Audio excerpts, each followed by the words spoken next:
puisque nous ne pouvons l'atteindre, vengeons-nous en disant du mal de la grandeur. Et après tout, ce n'est pas tout à fait médire de quelque chose que d'y trouver des défauts. Il y en a en toute chose, si belle et désirable qu'elle soit. En général, la grandeur a cet avantage évident de se rabaisser quand cela lui plaît, et d'avoir à peu près le choix entre l'une ou l'autre des apparences. Car on ne tombe pas de n'importe quelle hauteur. Il en est dont on peut descendre sans tomber, et ce sont les plus nombreuses. Cette grandeur, il me semble bien que nous la faisons trop valoir, et trop valoir aussi la résolution de ceux que nous avons vus prétendre, ou dont nous avons entendu dire qu'ils l'avaient méprisée, ou qu'ils s'en étaient défaits de leur propre chef. Après tout, elle n'offre pas d'avantage si important que la refuser soit une chose extraordinaire. Si je trouve bien difficile de supporter nos maux, se contenter d'une destinée médiocre et renoncer à la grandeur ne me semble pas demander de gros efforts. C'est une vertu à laquelle, moi qui ne suis qu'un homme quelconque, je pourrais parvenir sans beaucoup de difficulté, il me semble. Mais que dire de ceux qui veulent tirer parti de la gloire qui accompagne un tel refus? Elle peut receler plus d'ambition encore que le désir même de la grandeur et de ses plaisirs. D'autant plus que l'ambition ne se dirige jamais mieux, selon moi, que par une voie détournée et peu fréquentée. J'aiguise mon courage par la patience, et je l'affaiblis par le désir. J'ai autant de souhaits qu'un autre, et je leur laisse autant de liberté et de démesure. Mais pourtant, il ne m'est jamais arrivé de souhaiter un empire ou la royauté, pas plus que la grandeur de ces hautes destinées vouées à diriger. Je ne vise pas de ce côté-là. Je m'aime trop. Quand je songe à m'élever, c'est petitement, d'une croissance restreinte et frileuse. Pour moi personnellement, en fermeté, en sagesse, en santé, en beauté et aussi en richesse. Mais ce crédit, cette autorité si puissante, écrase mon imagination. Et à l'inverse de César, j'aimerais peut-être mieux être 2e ou 3e à Périgueux que 1er à Paris. Et du moins, sans mentir, plutôt 3e que 1er dans les plus hautes fonctions à Paris. Je ne veux pas plus avoir à discuter avec un huissier comme un misérable inconnu que voir s'écarter la foule sur mon passage en signe d'adoration. Je suis habitué à un rang moyen, par le fait du hasard, mais aussi par goût, et j'ai montré dans la conduite de ma vie et de mes entreprises que j'ai plutôt évité de sauter par-dessus la condition dans laquelle Dieu m'a fait naître. Tout ce qui vient naturellement est à la fois juste et simple. J'ai l'âme tellement timorée que je ne mesure pas un sort favorable selon son importance, mais selon sa facilité. Mais si je n'ai pas le cœur assez gros, je l'ai en revanche plutôt ouvert, et il m'enjoint de proclamer hardiment sa faiblesse.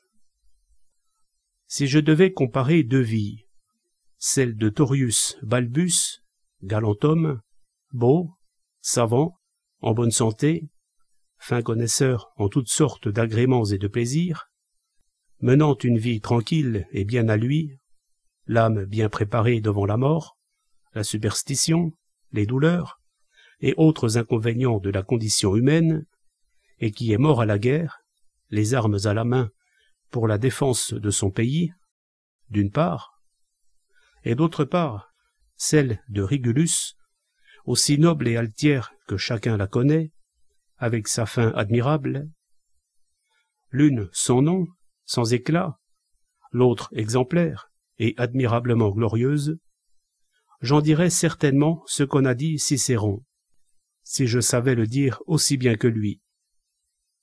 Mais s'il me fallait les appliquer à la mienne, Je dirai alors que la première est autant à ma portée et selon mes aspirations, que je calque sur mes possibilités, que la seconde en est éloignée. Qu'à celle-ci, je ne puis atteindre que par admiration, mais que je parviendrai facilement à l'autre par la pratique. Mais revenons à la grandeur temporelle, d'où nous étions partis.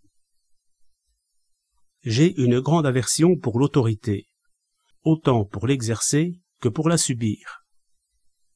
Otanès, l'un des 7 qui avaient le droit de prétendre au royaume de Perse, prit un parti que j'aurais pris moi-même volontiers.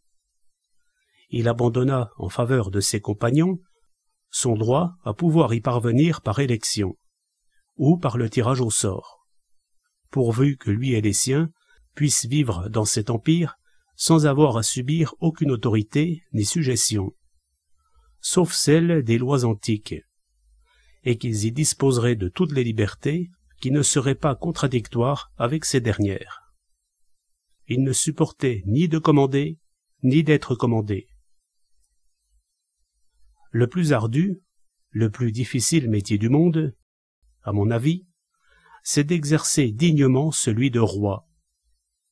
J'ai plus de mansuétude envers leurs fautes qu'on en a couramment, en considération du poids écrasant de leurs charges, qui me frappe. Il est difficile de garder la mesure quand on dispose d'une puissance aussi démesurée. Toujours est-il que pour ceux qui ne sont pas spontanément les meilleurs, c'est une formidable incitation à la vertu que d'occuper une telle place, où il n'est rien de ce que vous pouvez faire qui ne soit consigné et pris en compte, où le moindre bienfait s'applique à tant de gens, et où votre habileté, comme celle des prêcheurs, s'adresse surtout au peuple, juge peu rigoureux, facile à duper, facile à contenter. Il y a peu de choses sur lesquelles nous pouvons porter un jugement sincère, parce qu'il y en a peu dans lesquelles nous n'avons en quelque façon un intérêt personnel. La supériorité et l'infériorité, l'autorité et la sujétion sont naturellement exposées à la jalousie et à la contestation. Il est inévitable qu'elles s'affrontent et se pillent sans cesse. Ce que dit l'une de l'autre, je ne le crois pas du tout. Laissons parler la raison à ce propos, elle qui est inflexible et impassible, quand nous pourrons en finir avec cela. Je feuilletais, il y a moins d'un mois, 2 livres écossais qui s'opposent sur ce sujet. Le livre populaire attribue au roi une condition pire que celle d'un charretier, et le monarchique le place quelques coudées au-dessus de Dieu, en puissance et en souveraineté. Or, voici en quoi consiste l'inconvénient de la grandeur, et je veux le souligner ici, car je viens récemment d'en faire l'expérience. Il n'est peut-être rien de plus plaisant dans les relations entre les hommes que les assauts auxquels nous nous livrons les uns contre les autres pour faire compétition d'honneur et de valeur, que ce soit dans les exercices du corps ou dans ceux de l'esprit, et dans lesquels la grandeur souveraine ne prend vraiment aucune part.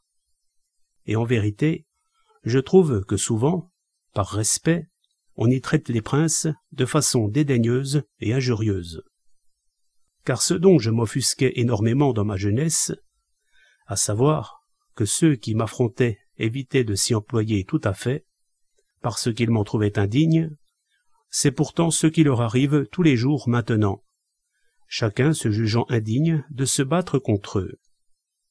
Si on s'aperçoit qu'ils ont tant soit peu d'intérêt à la victoire, il n'est personne qui ne s'efforce de la leur donner, qui n'aimerait mieux trahir sa réputation plutôt que d'offenser la leur, et on ne met à lutter contre eux qu'autant d'efforts qu'il est nécessaire pour servir leur honneur.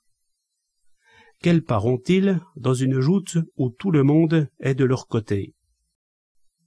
Il me semble voir ces paladins du temps passé, se présentant aux joutes et aux combats avec des pouvoirs magiques et des armes enchantées.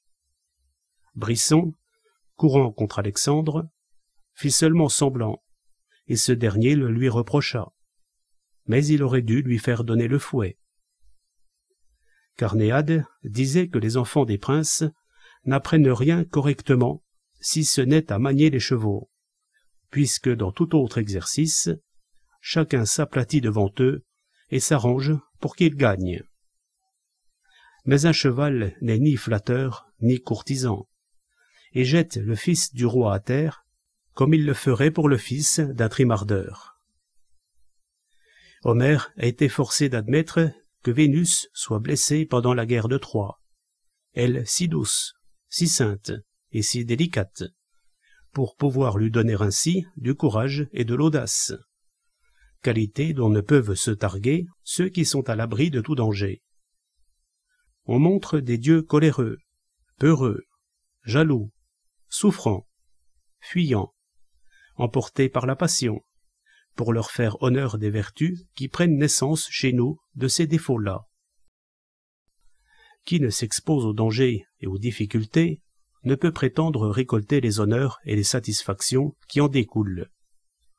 C'est pitié d'être si puissant que tout ce qui arrive cède devant vous. Votre destin vous rejette loin de toute société et de vos amis. Il vous place bien trop à l'écart de tout. Cette aisance, cette facilité bien commode de pouvoir tout faire plier devant soi est en fait l'ennemi de toutes sortes de plaisirs. Ce n'est pas marcher, c'est glisser.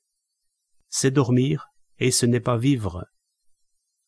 Imaginez un homme doué d'omnipotence, c'est le plonger dans un abîme. Il devra vous réclamer comme une aumône des empêchements et de la résistance. C'est dans le manque qu'il trouve son existence et sa satisfaction. Les qualités des puissants sont comme perdues, mortes, car elles ne s'éprouvent que par comparaison, et on les met en dehors de toute comparaison possible. Ils connaissent peu ce qu'est la véritable louange, étant soumis à une continuelle et uniforme approbation. Ont-ils affaire au plus sot de leur sujet? Ils n'ont aucun moyen de prendre l'avantage sur lui. Car celui qui dit « c'est parce que c'est mon roi » considère qu'il a tout dit, qu'il a ainsi lui-même contribué à sa défaite. La qualité de roi étouffe et éteint les autres, celles qui sont vraies et essentielles. Elles sont enfouies dans la royauté, et celle-ci ne leur laisse pour se faire valoir que les actes qui la touchent directement et qui lui servent, c'est-à-dire les devoirs de la charge souveraine. Être roi est quelque chose de tellement grand qu'on n'existe plus qu'en tant que roi. Cette lueur extraordinaire qui l'environne le cache et le dérobe à nous. Notre vue s'y brise et s'y disperse, noyée et arrêtée qu'elle est par cette lumière éclatante. Le Sénat attribua à Tibère le prix d'éloquence.